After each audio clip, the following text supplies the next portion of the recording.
Avis vascular centre మన దేశంలోనే. ఈ పెన్షన్ మ్యూజిక్ని ఈ కాలంలో అంటే ఇప్పుడుండే చాలామంది వెరైటీస్ వచ్చేసి చాలామంది సింగర్స్ ఆప్షన్స్ వచ్చిన ఈ తరుణంలో would you advise singing can be a profession అని? ఐ డౌట్, బికాస్ ఒక ఫ్యామిలీని తీసుకెళ్ళాలంటే we need money, nothing, money needs only money, we need money to live. So అలాంటి పరిస్థితిలో ఇప్పుడు చాలామంది సింగర్స్ వచ్చారు కాబట్టి అందరికీ అవసరం వస్తుందో లేదో అని అది డౌట్ఫుల్గా.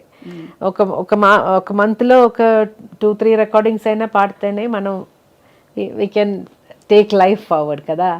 సో అలాంటి పరిస్థితిలో మ్యూజిక్ మాత్రం ఒక అంటే దానికి ఏంటి ఎక్స్ట్రాడినరీ టాలెంట్ ఉంటే నిలబడుతుందంటారా? అది కూడా ఓన్లీ టైం బౌండ్ అలా వచ్చి వెళ్ళిపోతుంది. బికాస్ చాలా మంది రియాలిటీ షోస్లో వాళ్ళు పాడుతుంటే దిమ్మ తిరిగిపోయే పాట. అవునవునవును. But I think they can take both together. You need a job and also music. You need to be focusing on music. That is a big change we see these days. చాలా మంది వచ్చారు కాబట్టి చాలా మంది singers ఉన్నారు, అందరికీ opportunity. ఇది మాత్రం కోవిడ్ టైం మనకు ఒక బిగ్ లెసన్ కదా, ఎవరికి పని లేరు. సో అప్పుడు ఏదైనా ఒక పర్మనెంట్ జాబ్ ఉంటే మంచిదని మనం అందరు మైండ్లో వచ్చింది కదా. సో అందుకే ఫోర్స్ వీ డోంట్ నో రేపు ఏమవుతుందో ఏమో తెలియదు కదా. సో అలాంటి పరిస్థితిలో ఒక జాబ్ ఉంటే అది మంచిది. Very pragmatic. సిస్టర్ గారు ఖాళీ టైంలో ఏం చేస్తుంటారు మీరు? అసలు ఖాళీ టైం ఉంటుందా? ఖాళీ టైం అంటే ఇంట్లో ఉన్న టైంలో నాకు క్లీన్ చేయడం, నేను కొన్ని వంట రాదు అయితే మిగతా పనులన్నీ చేస్తాను, క్లీనింగ్, వాషింగ్ అదన్నీ చేస్తాను. సార్కి ఎవరు చేసి పెడతారు? ఇంట్లో ఎప్పుడు నాకు ఎవరైనా ఒకరు ఉంటారు. నేను కిచెన్ వెళ్తే సార్ వేరే ఏదైనా హోటల్ వెళ్తారు తినడానికి. ఎంత చక్కటి చిరునవ్వుతో ఇలా ఎప్పుడు అసలు కలకల మని నవ్వుతూ ఉండే చిత్ర గారికి ఎప్పుడైనా కోపం వస్తుందా మీకు? అసలు కోపం కూడా వస్తుంది, కొంచెం మూడ్స్ ఉంది నాకు. ఐఎమ్ బేసికలీ కొంచెం ఆర్గనైజ్డ్గా ఉంటాను నేను. నేను ఇప్పుడు ఊర్లో లేనంటే కూడా నేను నా ఇంట్లో ఉన్న వాళ్ళకి చెప్తాను, అది అక్కడ పెట్టాను, అది అక్కడి నుంచి తీసి ఇవ్వు అని చెప్తే దే కెన్ డూ. అదన్నీ అలా ఆ ప్లేస్లోనే ఉండాలి. అది కొంచెం ఇప్పుడు అయిపోయిందంటే నాకు కోపం వస్తుంది. ఎవరి మీద తీస్తారు? ఓన్లీ ఇంట్లో ఉన్న వాళ్ళ మీద మాత్రం. అంటే తిడతారా ఫస్ట్, లేకపోతే అలుగుతారా? క్వైట్ అయిపోతాను.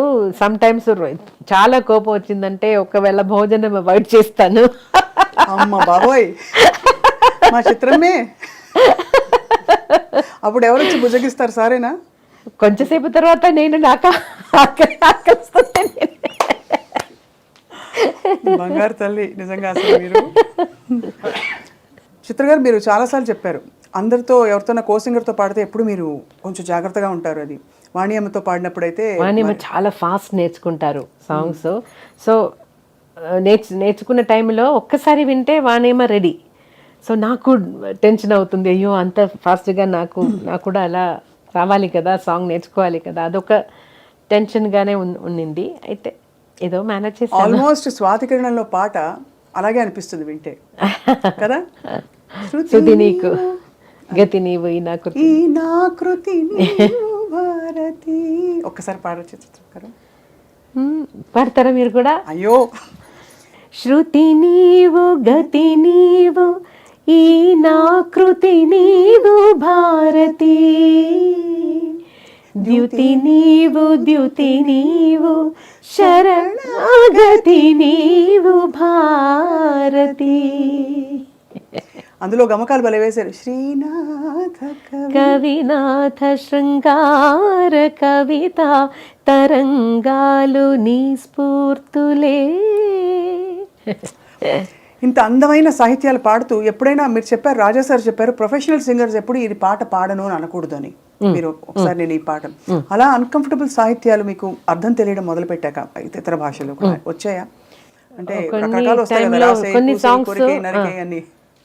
కొన్ని టైంలో అలా అనిపించింది. ఒక తమిళ సాంగ్ అదే నేను ఫస్ట్ టైం నాకు ఎంత పాట చిత్రం అది? నేను పాడలేదు ఆ పాట. పాడలేదు.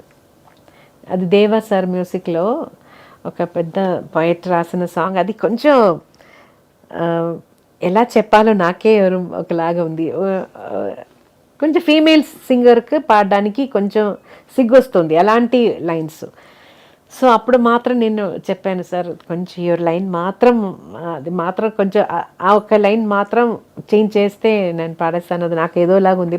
ఆ మ్యూజిక్ డైరెక్టర్ కూడా అలాగే చెప్పారు, నాకు అర్థం అవుతుందమ్మా, డోంట్ వరీ, నేను కవి దగ్గర మాట్లాడేసి ఏదైనా తర్వాత తీసుకుందని నేను వచ్చేసాను. తర్వాత అదే వేరెవరైనా పాడారో లేదో తెలీదు. అయితే ఆ విషయం రాజా సార్కి చెప్పారు ఎవరో, అప్పుడు నాకు ఈ అడ్వైస్ ఇచ్చారు, ఎప్పుడు ఏ పాట కూడా నేను పాడను అని చెప్పకూడదు, your duty is to sing, to lend your voice for the song.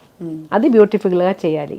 అది ఎవరు కావాలని చెడ్డ మాటలు మాట్లాడాలని రాయదు. అది situation, if the situation demands they will write like that. It is your duty to sing, don't interfere in other departments. But ఆ తర్వాత తర్వాత నేను ఏం పాట కూడా పాడనని చెప్పాను. తర్వాత నాకు అలాంటి సాంగ్స్ ఏం రాలేదు. తెలుగులో ఎప్పుడు రాలేదు కదా మీకు అలాగా? పాత టైంలో వచ్చిందో ఏమో తెలీదు. నన్ను అదే అనిపిస్తుంది, అంటే మీరు డివినిటీ అండ్ భక్తి చాలా అవలీలగా పలికే గొంతు మీది. అంత బ్యూటీ.